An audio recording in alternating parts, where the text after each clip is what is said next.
So the challenges facing urban India's water supply are systemic and deeply interconnected.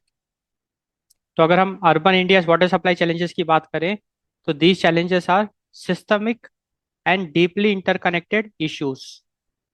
So addressing this challenge, urban India's water supply challenge, it requires navigating a complex web. So this is the complex web we are talking about. तो ये जो complex web है, it is of physical decay, demographic pressure and institutional fragmentation. तो अगर हम urban India's water supply challenge की बात करें तो ये एक systemic and deeply interconnected issue है and it's a complex web of physical decay का मतलब ये है कि जो भी एग्जिस्टिंग इंफ्रास्ट्रक्चर है वाटर सप्लाई का एग्जिस्टिंग पाइपलाइन नेटवर्क्स ये काफ़ी पुराना है. सो द एजिंग इंफ्रास्ट्रक्चर जिसकी वजह से बहुत सारे लीकेजेस हमको देखने को मिल रहे हैं. High leakages, that's the non revenue water and also insufficient storage. Demographic pressure भी टाइम के साथ बढ़ता जा रहा है क्योंकि हम देख रहे हैं कि समय के साथ साथ पॉपुलेशन बहुत ज़्यादा बढ़ती जा रही है. अब India has become the most populous country in the world. 1.4 billion से भी ज़्यादा की जनसंख्या है भारत में. तो रैपिड पॉपुलेशन ग्रोथ की वजह से we see increase in demand for water, increasing demand. Urban migration भी एक बहुत बड़ा चैलेंज है.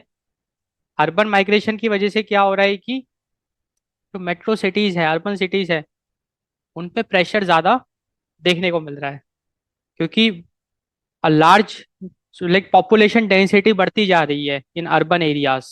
तो वाटर डिमांड बढ़ती जा रही है. तीसरा जो महत्वपूर्ण एक मुद्दा है that is the institutional fragmentation. अब क्या है कि मल्टीपल एजेंसीज पिक्चर में आ गई है who take cares of water related issues and we see lack of coordination between those multiple agencies and also policy gaps. तो कुल मिला के अर्बन इंडियाज का जो वाटर सप्लाई चैलेंज है वो काफ़ी एक systematic and deeply interconnected issue है. It is a complex web of physical DK.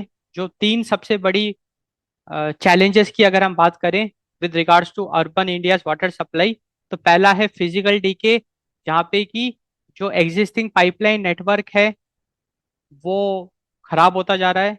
Ageing infrastructure, high leakage, non revenue water, insufficient storage. जो दूसरा बहुत इंपॉर्टेंट चैलेंज है that is the rapid population growth, like demographic pressure. तो भारत की जनसंख्या बढ़ती जा रही है एंड अर्बन माइग्रेशन भी एक सबसे बड़ी समस्या है. और जो तीसरा इंपॉर्टेंट चैलेंज है that is the institutional fragmentation जहाँ पे कि मल्टीपल एजेंसीज अब पिक्चर में आ गई है. We can see lack of coordination and also policy gaps. Ageing infrastructure, the silent crisis. So अगर हम urban India's water supply challenge की बात करें तो one of the very important challenge is the ageing infrastructure.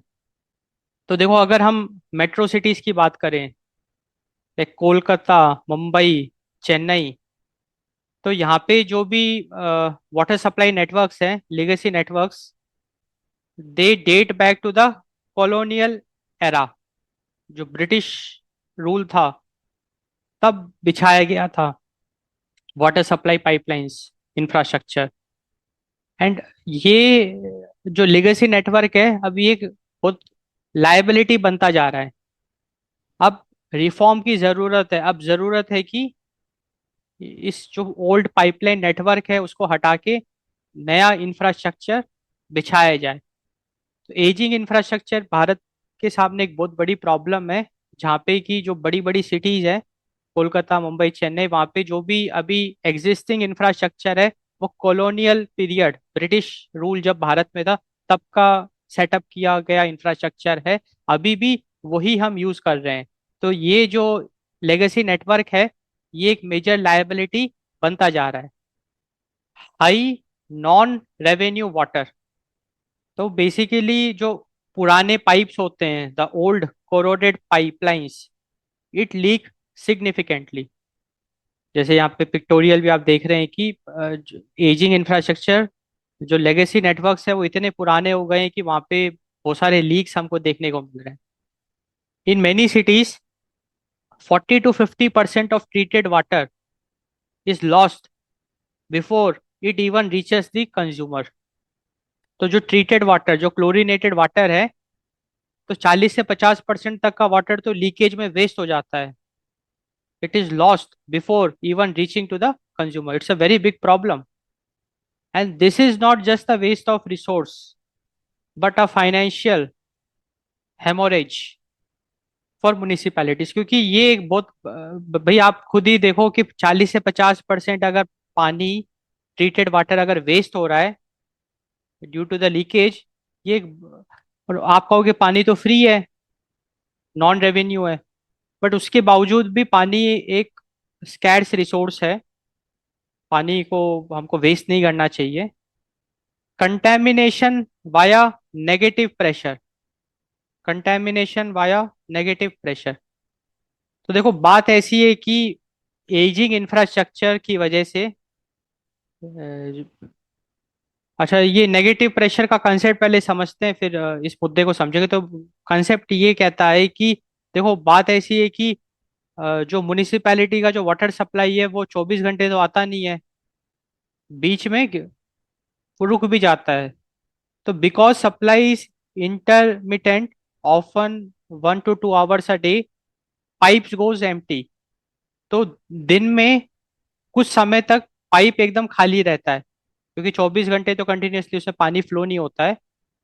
तो because of intermittent supply, the pipe stays empty for a significant amount of time. Because of that, what happens is एक vacuum create हो जाता है pipe, empty pipe के अंदर, and इसी vacuum को हम कहते हैं नेगेटिव प्रेशर। ये जो वैक्यूम क्रिएट हो गया पाइप के अंदर, that is nothing but the negative pressure. Negative pressure, ये जो वैक्यूम है ये क्या करता है कि जो लीकेजेस के थ्रू जो सराउंडिंग की गंदगी है, द सराउंडिंग सीवेज और कंटेमिनेटेड ग्राउंड वाटर, वो उसको सक कर लेता है vacuum, because of the negative pressure. तो कुल मिला के होता कुछ ऐसा है कि because of the negative pressure, जो भी लीकेजेस हैं, जो भी क्रैक्स हैं पाइप में, वो क्या कर लेता है, कंटेमिनेटेड स्लग को अपने अंदर सक कर लेता है। जिससे क्या होता है, जब पानी फ्लो होता है तो पानी के साथ वो भी पानी में मिक्स होके आ जाता है, एंड ये फिर हेल्थ के लिए हानिकारक हो सकता है। So when water supply resumes, this contaminated slug, it is pushed into the household taps.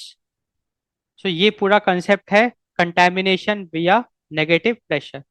तो आइडिया अब क्लियर हो गया कि जो वाटर सप्लाई पाइपलाइंस हैं, जो घरों में भी जहाँ से पानी आ रहा है, अब 24 घंटे तो वहाँ पानी नहीं आता है लगातार, तो सिग्निफिकेंट पीरियड एवरी डे एक ठीक ठाक समय तक वो पाइप खाली रहता है, तो वैक्यूम क्रिएट हो जाता है। उस वैक्यूम को ही हम नेगेटिव प्रेशर कहते हैं, जिसकी वजह से वो सराउंडिंग की जो भी ग्राउंड वाटर हो गया या जो भी कंटेमिनेशन स्लग है, उसको वो सक कर लेता है बिकॉज ऑफ द क्रैक्स। क्योंकि ये पाइपलाइंस काफ़ी पुराने होते हैं, इसमें जंग लग जाती है, इसमें जंग लग जाती है, काफ़ी पुराने ये पाइप्स होते हैं। तो जो उसमें कुछ ब्रेक क्रैक्स होते हैं, क्रैक्स के थ्रू वो स्लग को सक कर लेता है। तो जब पानी फ्लो होता है तो पानी के साथ ये कंटेमिनेटेड स्लग भी मिक्स होके आता है। तो it can be a public health issue. Inaccurate mapping, inaccurate mapping. तो basically a major hurdle for modernization is the lack of underground utility maps. अभी भी अगर हम पाइपलाइन की मैपिंग्स की बात करें वो इनएक्यूरेट है। So we don't have, there is no accurate underground utility maps. जिससे होता क्या है कि जो म्युनिसिपल इंजीनियर्स हैं, they often do not know the exact location of decades old pipes, making targeted repairs impossible. So because of the inaccurate mapping, municipal engineers, they are unaware of the locations, and hence it makes targeted repairs impossible, जिसकी वजह से ये जो भी 40 से 50% water जो waste, treated water जो waste हो रहा है लीकेजेस की वजह से, वो होता ही रहेगा, वो रिपेयर नहीं हो रहा है। रिपेयर इसलिए नहीं हो रहा है क्योंकि कोई ऐसी टेक्नोलॉजी नहीं है जहाँ पे कि हम बहुत इजीली एग्जैक्टली पिन पॉइंट कर सकें कि इस पाइप में कहाँ दिक्कत है, कहाँ लीकेजेस है, कहाँ क्रैक है, कहाँ पानी लीक हो रहा है। एज सच कोई मॉडर्न टेक्नोलॉजी का यूज नहीं करा जा रहा है। उसी को हम कहते हैं inaccurate mapping. Like now municipal engineers they are not able to map the exact location where the leak is taking place, and because of that वो टारगेटेड रिपेयर्स भी नहीं कर पा रहे हैं। एंड इनएक्यूरेट मैपिंग की वजह से एक और बहुत बड़ी समस्या आती है कि जब कंस्ट्रक्शन का काम चलता है, स्पेशली जब रोड वगैरह बनती है, तो अ, खुदाई करते समय गलती से वो पाइपलाइन को भी डैमेज कर देते हैं। उसको हम कहते हैं रोड वर्क्स एक्सीडेंट्स। तो इनएक्यूरेट मैपिंग भी हमारे सामने एक बहुत बड़ा चैलेंज है। That is the urban India's water supply challenge, inaccurate mapping, जिसके तहत अभी हमारे पास कोई भी ऐसी टेक्नोलॉजी नहीं है जिससे कि हम एक्यूरेटली अंडरग्राउंड यूटिलिटी के मैप्स बना सकें। Municipal engineers they are unaware की एग्जैक्टली वो पिन पॉइंट नहीं कर सकते हैं कि कहाँ पे दिक्कत है। प्लस उनको पाइपलाइन का आइडिया भी नहीं है अच्छे से कि ये पाइपलाइन कहाँ तक जा रही है, इसका मैप क्या है, इसका रूट क्या है, जिसकी वजह से टारगेटेड रिपेयर्स नहीं हो पा रहा है। It is impossible, and road works accidents भी हमको देखने को मिलते हैं। अब रैपिड पॉपुलेशन ग्रोथ भी एक बहुत बड़ी समस्या है with regards to the urban India's water supply. So rapid population growth is also one of the very important urban India's water supply challenge. तो हमको बताइए कि भारत की जनसंख्या बढ़ती जा रही है, बढ़ती जा रही है। अब India has become the most populous country in the world. 1.4 billion से भी ज्यादा की जनसंख्या है भारत की, जिसकी वजह से वाटर का डिमांड भी बहुत ज्यादा बढ़ता जा रहा है। So there is a quantity quality clash we can see. तो अगर हम अर्बन पॉपुलेशन की बात करें, if we talk about India's urban population, it is projected to reach 675 millions by 2035। By the year 2035 India की जो अर्बन पॉपुलेशन है वो 675 मिलियन पहुंच जाएगी, like 67.5 crore, which will be a very big number. तो पॉपुलेशन तो एक्सपोनेंशियली बढ़ती जा रही है, बट इंफ्रास्ट्रक्चर ग्रोथ की बात करें, इंफ्रास्ट्रक्चर ग्रोथ इज लीनियर। तो या ग्राफ अगर आप देखोगे तो पॉपुलेशन ग्रोथ की अगर हम बात करें तो भारत की जनसंख्या एक्सपोनेंशियली बढ़ रही है, तो एक्सपोनेंशियल ग्राफ है ये। बट अगर हम इंफ्रास्ट्रक्चर ग्रोथ की बात करें वो लीनियर है। तो ये जो गैप बीच में है, यही सबसे बड़ा समस्या का जड़ है। तो इस गैप की वजह से ये गैप जितना ज्यादा वाइडन होता जाएगा उतने ज्यादा क्लैशेस हमको देखने को मिलेंगे। तो यहाँ पे डिमांड सप्लाई मिसमैच है, ये जो गैप है, this gap is indicating the demand supply mismatch. तो हमको ये बात बिल्कुल क्लियर होगी कि भारत की जो अर्बन पॉपुलेशन है वो बढ़ती जा रही है एक्सपोनेंशियली। 2035 तक it will be estimated to 675 million. और भारत का जो इंफ्रास्ट्रक्चर है, specially urban India's water supply infrastructure, वो लीनियरली ग्रोथ कर रहा है। So we can see the gap. So this gap is indicating the demand and supply gap. Peri urban sprawl. तो पेरी अर्बन स्प्रॉल का मतलब ये होता है कि जो सिटीज है they are expanding outward into peri urban areas. तो जो सिटी है, क्योंकि अर्बनाइजेशन की वजह से सिटी में बहुत सारे लोग आ रहे हैं, उसको कहते हैं हम अर्बन पॉपुलेशन माइग्रेशन, जिसकी वजह से सिटी अपने आप को एक्सटेंड कर रही है। City is extending itself.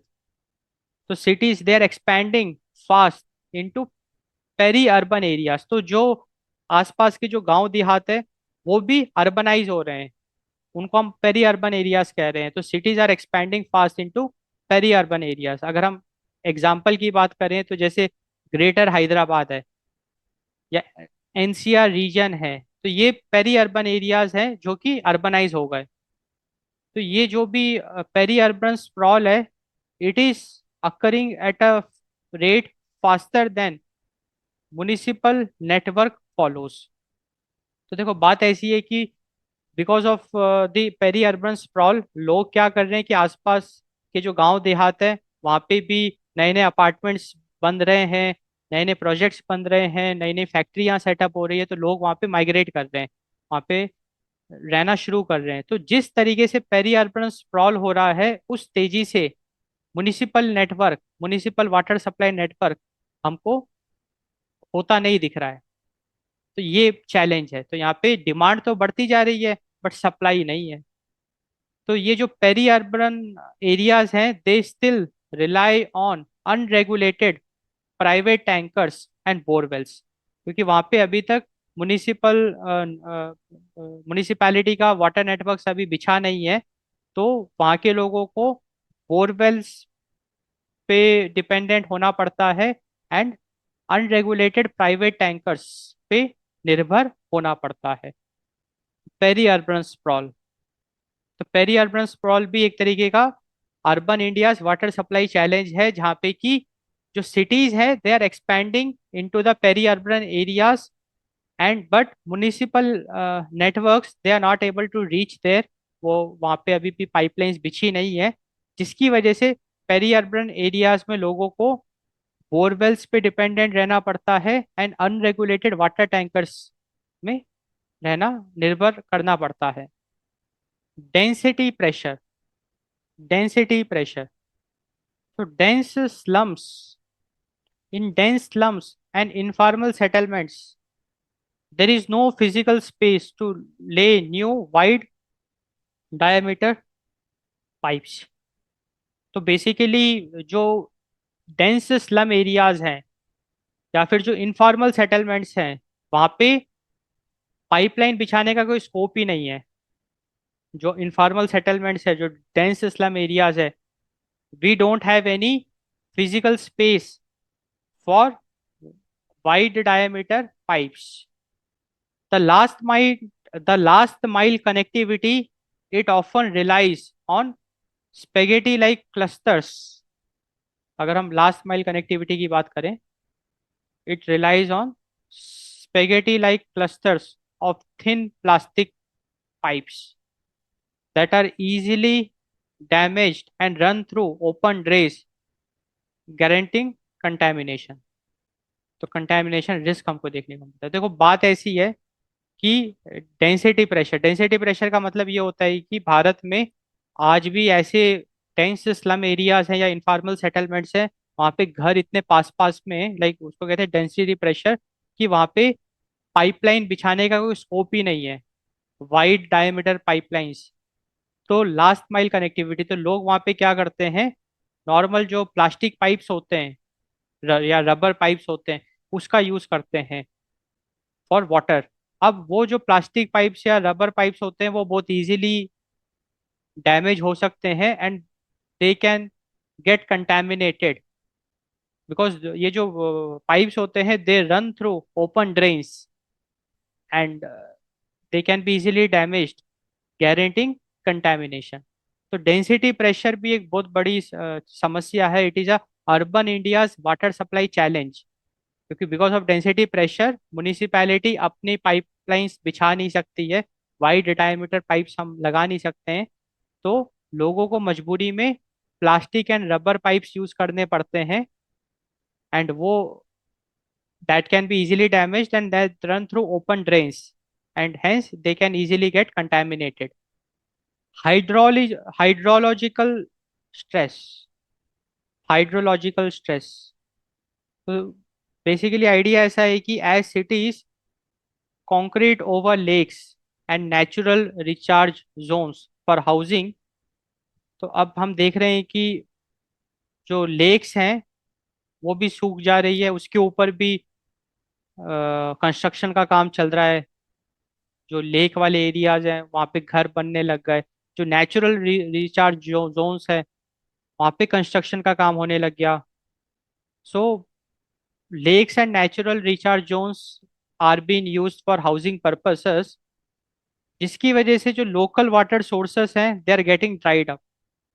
जो लोकल वाटर सोर्सेस हैं, lakes and natural recharge zones, they are getting dried up, and cities are forced to pump water from hundreds of kilometers away, because अब जो natural recharge zone lakes वो सूख गए, तो अब cities को मजबूरी में पानी पंप करना पड़ता है from hundreds of kilometres away, increasing energy cost and vulnerability to supply chain disruptions.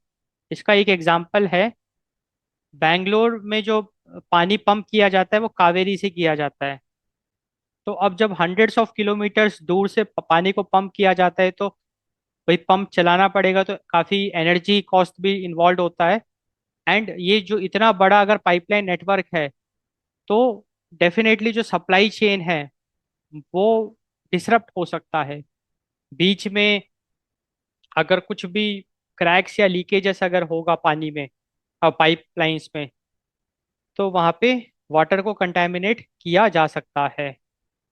So this is the hydrological stress we are talking about. Hydrological stress जहाँ पे कि जो natural recharge zones and lakes हैं, जो जो local water resources हैं, वहाँ पे हाउसिंग एक्टिविटीज, कंस्ट्रक्शन एक्टिविटीज की वजह से वो पूरी तरीके से उसको ड्राई अप कर दिया गया, जिसकी वजह से सिटीज को मजबूरी में cities are force to pump water from hundreds of kilometres away.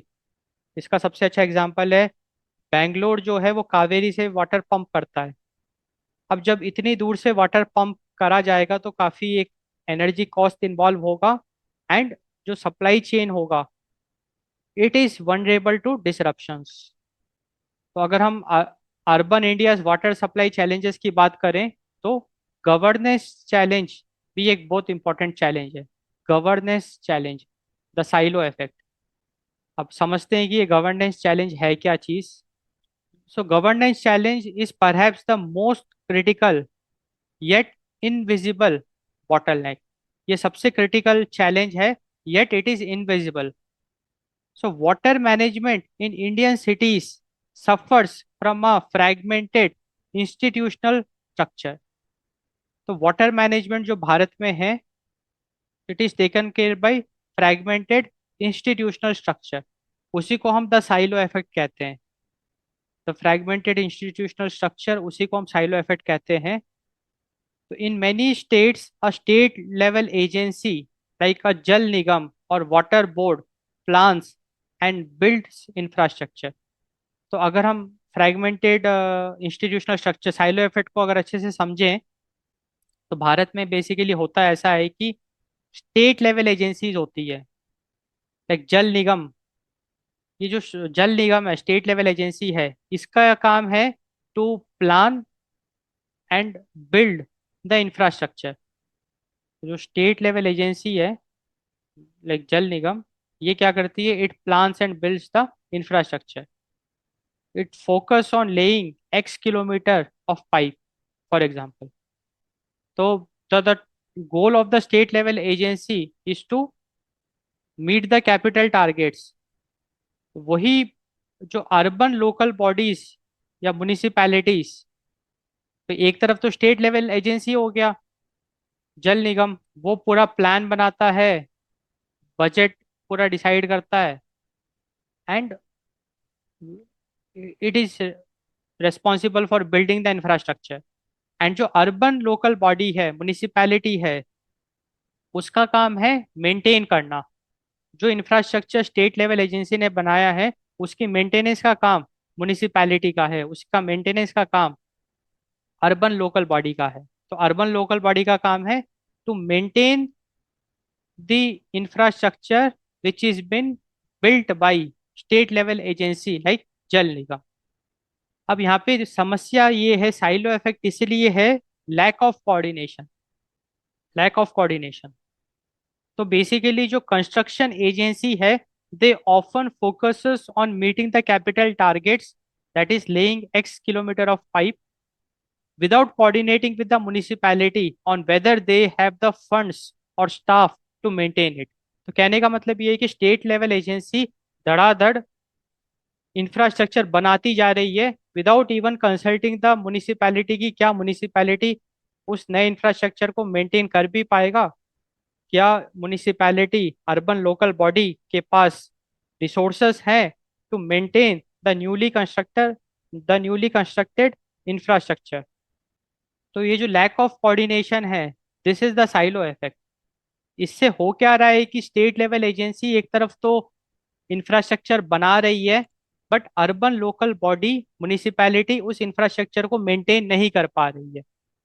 अगर मेंटेन नहीं हो पाएगा इंफ्रास्ट्रक्चर तो अल्टीमेटली आम आदमी को ही नुकसान होगा, आम आदमी को ही नुकसान झेलना पड़ेगा। So this is the silo effect हमने डिस्कस किया। Inter departmental disconnect, inter departmental disconnect. तो जो रोड डिपार्टमेंट्स हैं they often repave a street just days before the water department digs it up to fix a leak. This lack of coordination wastes public money and leaves infrastructure perpetually damaged. तो देखो बात ऐसी है कि भारत की अगर हम बात करें तो इंटर डिपार्टमेंटल डिस्कनेक्ट हमको देखने को मिलता है, जहाँ पे कि रोड डिपार्टमेंट, सड़क विभाग, वो तो एक तरफ नई सड़क बना देता है, मतलब सड़क विभाग इज अनअवेयर कि वो जहां वो नई सड़क बना रहा है वहां पे एक पाइपलाइन लीक कर रही है। उसको पता ही नहीं है सड़क विभाग को, तो सड़क विभाग ने क्या किया, रोड बना दी।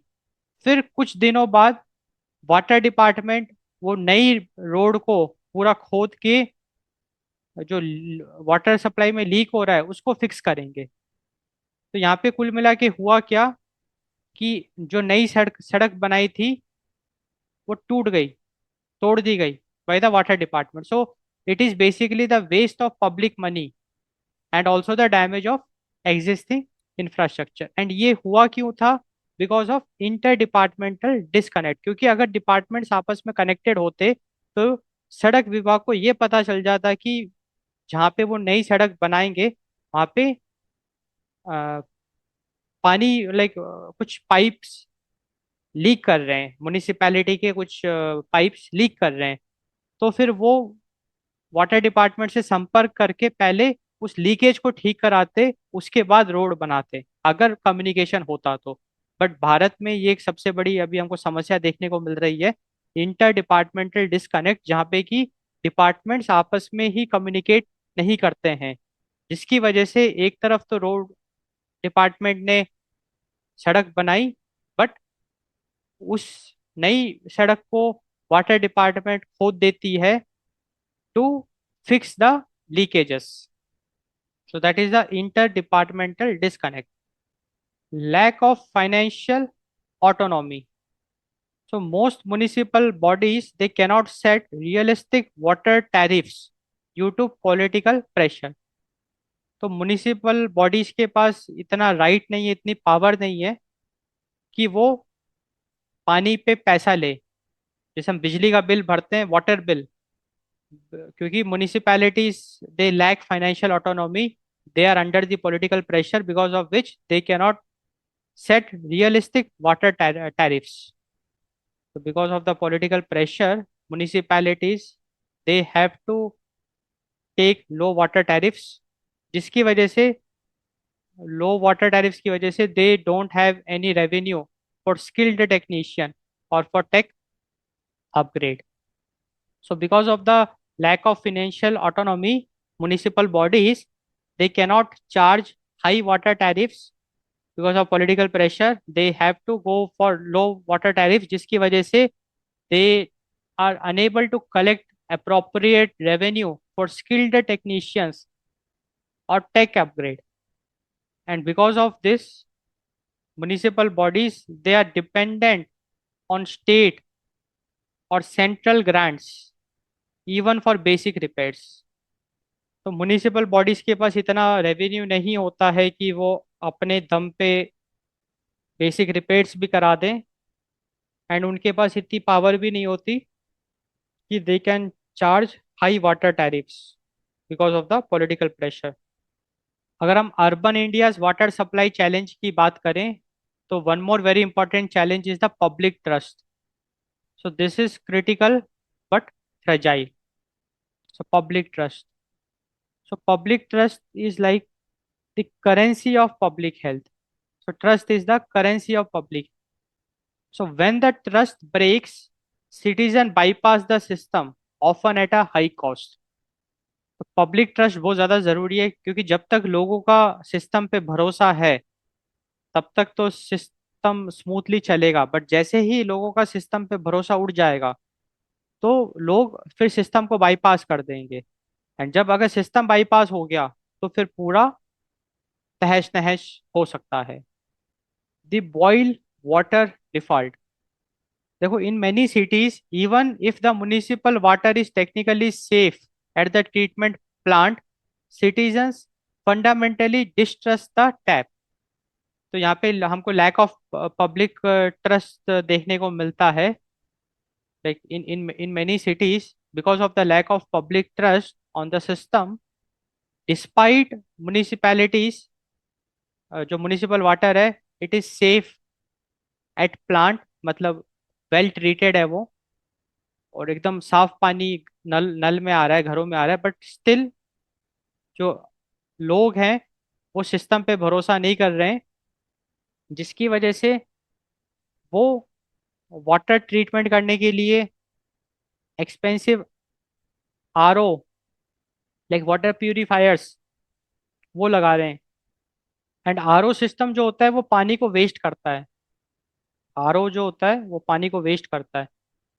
वो लोग क्या कर रहे हैं, बॉटल्ड वाटर यूज कर रहे हैं एंड पानी को उबाल भी रहे हैं, जिससे क्या हो रहा है, it is widening the inequality gap.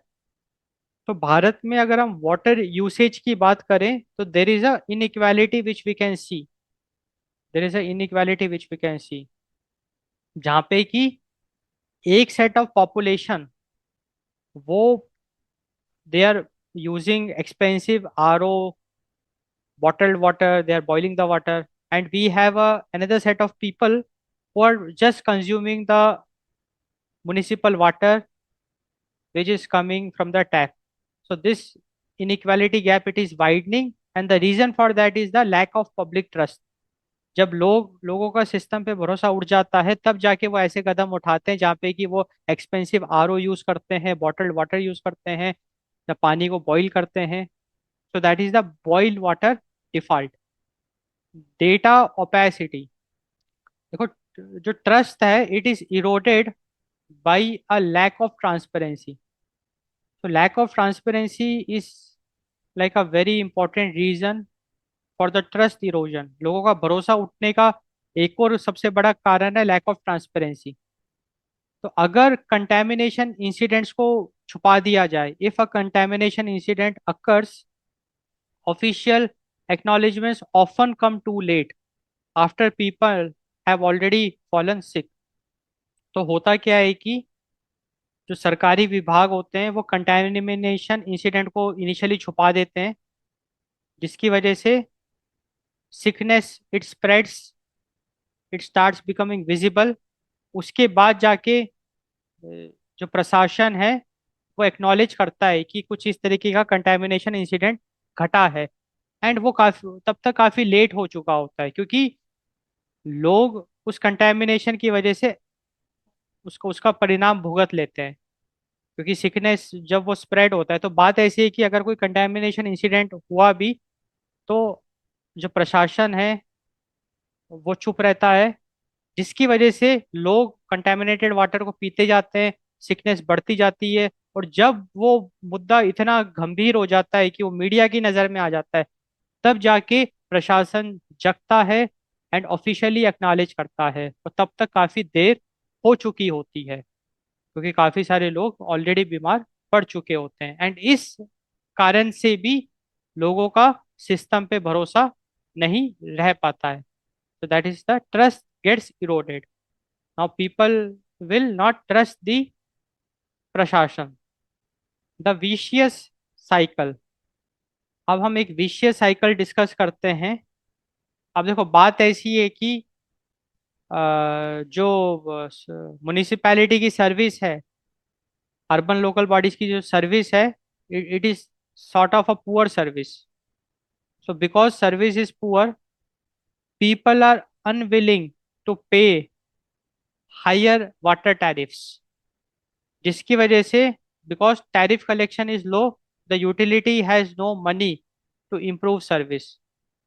Because of low tariffs, low revenue and no funds, and जिसकी वजह से no money to improve the service, तो सर्विस में कोई भी इम्प्रूवमेंट हमको देखने को नहीं मिलता है।